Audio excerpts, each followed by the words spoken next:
Hello and welcome back to my channel. Today we're going to be talking about how to get a job at Goldman Sachs and why I ultimately decided not to continue my career at Goldman Sachs. So for context, today I am the founder of a healthcare startup. It's called Anja Health. We help pregnant parents freeze stem cells from their umbilical cords and placenta to use for potential future disease treatment. I founded it in memory of my younger brother. Shortly after he passed away, I wanted to do something that would have been able to help him. So we basically help pregnant parents get access to stem cells right at birth that they can potentially use. And my younger brother actually needed cord blood stem cells to treat his cerebral palsy, and my family always wished that we had done this. So I was moved to create Anja Health, and never say never, but I just don't think that the corporate life is for me. I love being a founder and I love the startup world.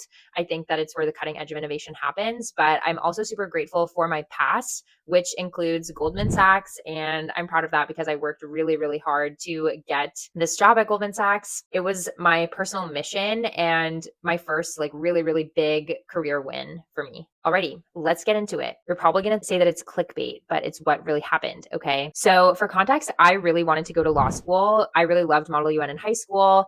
And I felt like I chose to go to Wellesley College because famous attorneys went to Wellesley. And I felt like in my history classes in high school, my teachers would tell me that the most impactful branch of the government is the judicial branch because the Supreme Court has the ultimate say and there aren't really ways around the Supreme Court decisions. So because I love to debate and public speaking and writing, I wrote for like 4 different newspapers in high school, including my high school newspaper, but also local ones. It was just my dream to be an attorney. And of course, at an East Coast school, I think they glorify the finance world. So it isn't a thing to go into big tech so much. It's really a thing to go into finance. I think the West Coast glorifies big tech and the East Coast glorifies finance. So, of course, the traditional thought is that Goldman Sachs is like the gold standard for finance. And if you can get an internship at Goldman Sachs, then you've made it. But I have a history of seizures from excessive fatigue that I take medication for. So everything's fine now. But for that reason, I knew that investment banking wouldn't be for me because you don't sleep if you do investment banking. And also, my dream career was always to be an attorney. So I figured that the best of both worlds is to work in the legal department of Goldman Sachs. In summer 2018, I made it my life's mission to get the summer 2019 Goldman Sachs internship in the legal department, or compliance was my second choice because it's similar. And I felt that that was the best step for me to go to law school. So essentially in summer 2018, I did a free unpaid internship at a hedge fund, if you can believe. And because it was unpaid, I felt entitled to use some of my workday for future professional gain, which was to use that time to set up my next year's internship. The HR lady at the time told us that they accepted 12 summer legal analysts and there were over 1,000 applicants. So I would say that my method is pretty foolproof, even though it was basically just straight up blatant networking.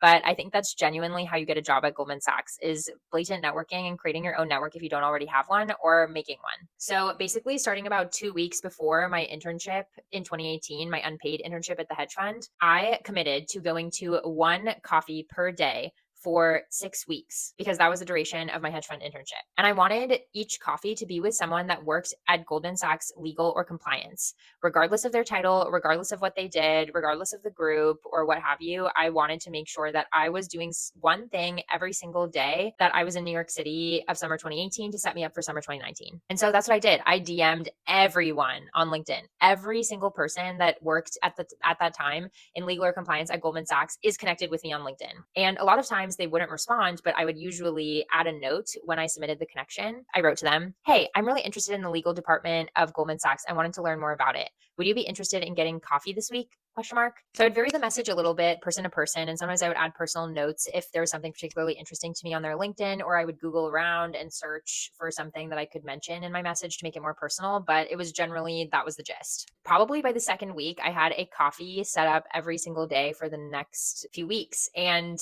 before I knew it, there were some days where I had 4 coffees in a day. And eventually I realized that everyone at Goldman loves to go to the Brookfield Place because it's right next to Goldman Sachs. And so I started even suggesting like, oh, we should meet at the Brookfield Place. And basically during these chats, I would pick their brain about everything that I could. I actually wrote a list of questions. I would ask them what they liked about Goldman Sachs, how it helped their legal career, what their day-to-day was like, what kind of groups were in the department, legal versus compliance, what was happening at the company. I Googled interview questions for the legal analyst role and the compliance analyst role. And I basically tried to ask them questions that would help me inform my own answers of those interview questions. And I take notes of everyone that I met. I kept a spreadsheet and I also noted what they taught me about Goldman Sachs. And then maybe even a personal note around something that I I found interesting that I could bring up if I ever met them again. And then at the end of every single meeting, I asked them, is there anything else that I can do to get the internship that I want? And eventually I realized that there are internal Goldman Sachs referrals. And so I started asking directly for those referrals. And that whole referral thing is kind of a black box. And I'm not exactly sure how many referrals you need or how they might help. But I eventually did indeed get an interview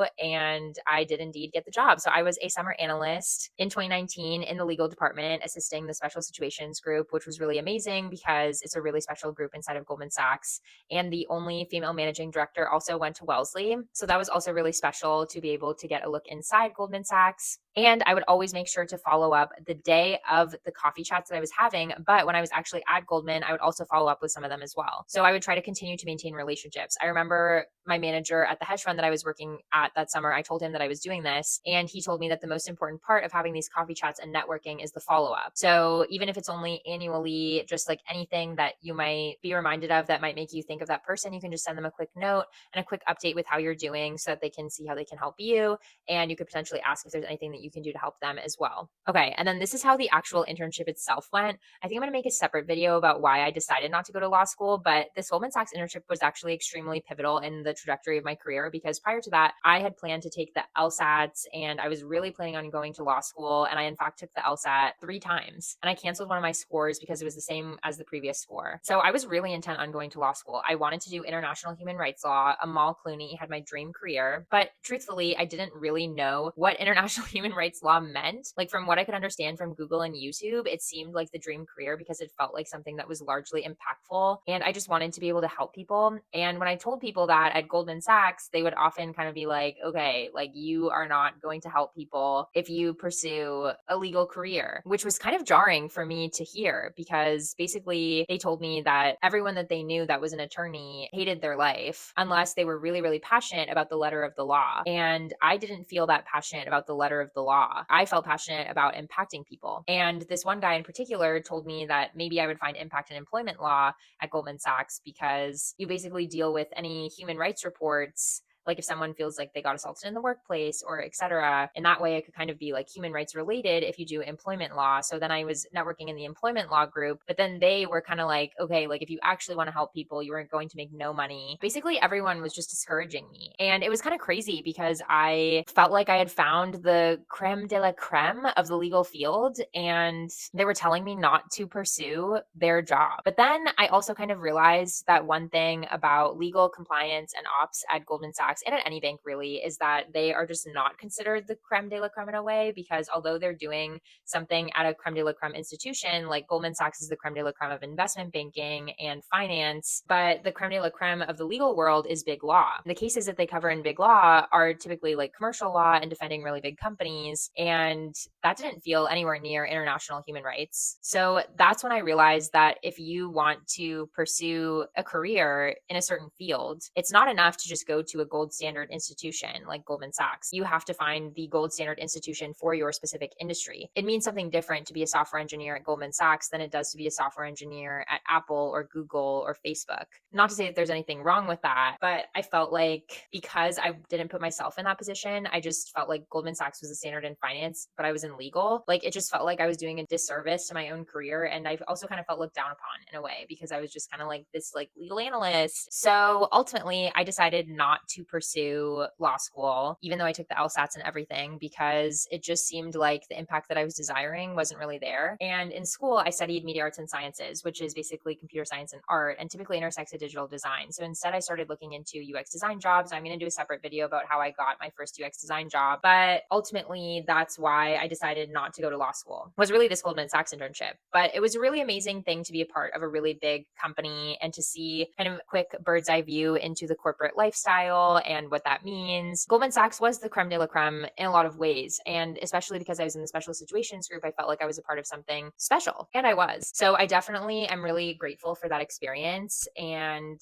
I would recommend it if you are looking to get into investment banking or anything like that, that Goldman Sachs is of course known for and really good at. If you're looking for a stepping stone to a legal career and you are passionate about the letter of the law, then the legal analyst option is a good option. Might be some hot takes in here. Hopefully they are helpful. So yeah, that's how I got an internship at Goldman Sachs, and that's how you can too. I think if you're doing investment banking and things that are more technical, of course, you have to do studying for those interviews and practice the skills that are required for those interviews. But I think the actual act of networking and figuring out the interview question answers through this networking with as many people as you can still applies. So if you are looking for a job at Goldman Sachs, I think that this advice still stands. Hope it was helpful.